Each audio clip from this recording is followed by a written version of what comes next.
discussed a lot of statistical tests from the discussions that we've been having. And from the many statistical tests that we've discussed chi-square, we've discussed the t-test, Wilcoxon sign rank test, and we've also discussed other statistical tests that include the parametrics and the non-parametric tests. Now, today I just want to zero into regression analysis and just tell you briefly how this comes to play out. You see, if somebody says they want to determine whether there is a difference between the BMI of the males and the females, so they will probably say something like there's an association between BMI and the sex of the patient. You do understand from that statement that your exposure variable, your independent variable, is actually sex, while the dependent variable is the BMI. Now, that statement in itself may sound like a simple statement, but there are so many things that are linked to it. In that, from the variable sex, you can actually use something like a t-test to determine the difference between the BMI of the males and the females, right? It will determine the difference between the two groups, all right? So what I said is this: sex being associated with BMI, right? So when you do a t-test, you find the mean BMI for the males and the mean BMI for the females, then you can actually say, well, I've observed this difference in the two BMIs. Let's say you probably find that the females have a higher BMI than the males, and then you make a conclusion and say, well, the females have a higher BMI than the males.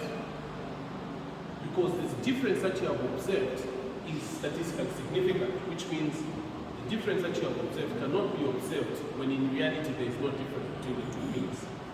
Now, this could be done using the t-test, and that is brilliant in itself. But I just want to tell you that you and I know that what can explain BMI is not sex alone. In fact, this difference that we observe right now may not actually be true in a circumstance where you factor in other things that can explain it. Give you an example: age. Age has the ability to explain the BMI, right? And at this point, when you consider the aspect of age, you discover that age in this case can work as a confounder, or it can also work as an effect modifier. So basically, a confounding variable is going to be one variable which is associated with both the exposure and the outcome, and has the ability to impact this relationship, such that it can also explain the outcome. But when you look at sex and age, you notice that the way these two relate in terms of BMI is that as somebody grows older, if they are male, you discover that they may tend to even have a higher increase in the BMI than if they are female, or the other way around. So this creates an interaction that makes these two have a relationship which is going to be called an effect modifying relationship. So age can be the effect modifier in the relationship between sex and BMI. Alright? Aside from this, you know that some of these patients may actually be hypertensive. Right? Or maybe some of them may be diabetic. Diabetes, for example. And diabetes in itself may actually be related to the BMI. You would notice that it would be the diabetics, most of the cases, that will tend to have a higher BMI than the non-diabetics. You see what I mean? So, when you talk about BMI and associate it with sex alone, you are actually to some extent doing some form of a dissonance. What your t-test does, it gives you this relationship alone. But you should know that the relationship that you are seeing has got the noise coming from the fact that these people have different ages, they have different sex, they have different cases of being either diabetic or not. Now, what will regression? What regression is going to do is that it is going to adjust for the effect of all these on the BMI. So that when you're making a conclusion, what you're going to say is that even after removing the effect of age on the BMI, the effect of hypertension and the effect of diabetes, that is the effect particularly, we are still able to show that if one is male compared to someone who's female, there will be a difference in the BMI. This is what you want to do. And this is true for any research that you're doing. You should be able to show that you are able to still observe this relationship even after adjusting for the effect of confounders and effect modifiers. I want to quickly bring you back to the question that we've been using as a classical example in our research. The one that you talk about diabetes being associated with death amongst COVID-19 patients. You and I know too well that whereas diabetes might be associated with the risk of death, it is also true to say there are other things that can explain the risk of death. And we can quickly list them.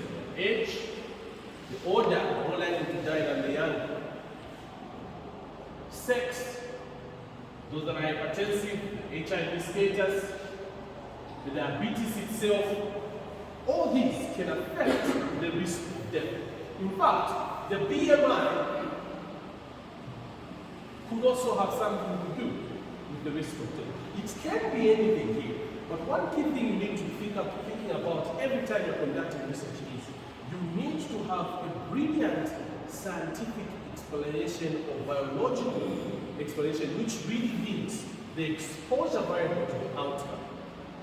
When you look at diabetes, if you use diabetes as your primary exposure, you want to conduct a research such that you power the study against observing a difference in the risk of death between those that are diabetic and those that are not. That's what you power against. And you have to quickly come out with a hypothesis to say there is no difference in the risk of death between those that are diabetic and those that are not. By saying that statement, whereas it only refers to diabetes and death, you should know that inside that, to really conduct realistic research, you have to remove the effect of these confounders or condition for these confounders. The point of removing the effect, the first time I read it was quite confusing. Because how then does one remove the effect of this variable, right? Well, this is what regression does. This is where regression comes in. Because what regression is going to do is this. It's actually going to say, if we pick two people of the same age, let's say it picks two people at the age of 19, and it picks two people of the same sex, two people with the same hypertension status, let's say they are both hypertensive, and two people of the same HIV status, they are both HIV negative, two people of the same BMI. Is one person being diabetic versus the other one being non-diabetic able to give a different risk of death? That's what regression is doing. If two people are different by one, so ideally you discover that in your analysis you might actually code someone who's diabetic as 0, who's non-diabetic as 0, someone with diabetes as 1, right? And then what it's going to tell you is that by these two people differing by 1, would that give a different risk of death? Should also speed in tell you, this would be a case where you're dealing with a regression analysis that uses a binary outcome, which uses a binary outcome. So if you're looking at diabetes and death as a binary outcome, that's dead or not dead, in that case, you use a regression analysis called logistic regression. A binary outcome logistic regression. But if you look at death as time to death, that changes the variable to not just being binary, but has added the aspect of time, the continuous aspect, and it will change from being logistic regression to be a Cox regression. The time to event outcome, you use Cox regression. While when the outcome is continuous, let's say BMI, which is a continuous variable, and you want to associate it with different kinds of variables, some of them continuous, others that are actually binary. For a continuous outcome, we use linear regression. So let me quickly start with linear regression so that I just show you how it's going to play out, and then I'll also show you that the results that you're going to be observing from a linear regression would actually be very similar to the results that you will obtain from a t-test. If you just do one relationship, it's actually the same result. Now, what is this all about? Well, linear regression, like many other regression analysis, is actually linked to the equation of the line. Yes, the good old equation of the line, which is y is equal to mx plus c. Alright? So, if this is your y, this is your x. Some people might not be a fan of this, but this is the easy stuff that you and I were learning a long time ago. This is what regression is going to be linked to. So it's 1, 2, 3, 4. And 1, 2, 3, 4. 1, 2, 3, 4. I just want to zero into this and try to explain it in the simpler terms of what we want to see here. And then I tell you how the relationship between the y and x can actually be used to explain the relationship between the exposure of the independent variables and the outcome variables. This is basically what has been done. So let's say this variable, let's use a continuous variable. The x variable is your independent variable. So let's say we want to associate age with an outcome variable, BMI. So this is what you want me to tell you. Is there a relationship between age and BMI, right? That. Okay, so you and I by now know that as somebody grows older, they tend to increase in weight. So we'll just take that assumption as we do this. So let's say the relationship between age and BMI is such that so let's put this at 10, 20, 30, 40. And then let's put this at 10 years, 20 years, 30 years, 40 years. Alright? In this way. And we want you to see what's the relationship between the two. So let's assume we have someone who's aged 10 years. Okay? And then this person who's aged 10 years, their weight is 20, right?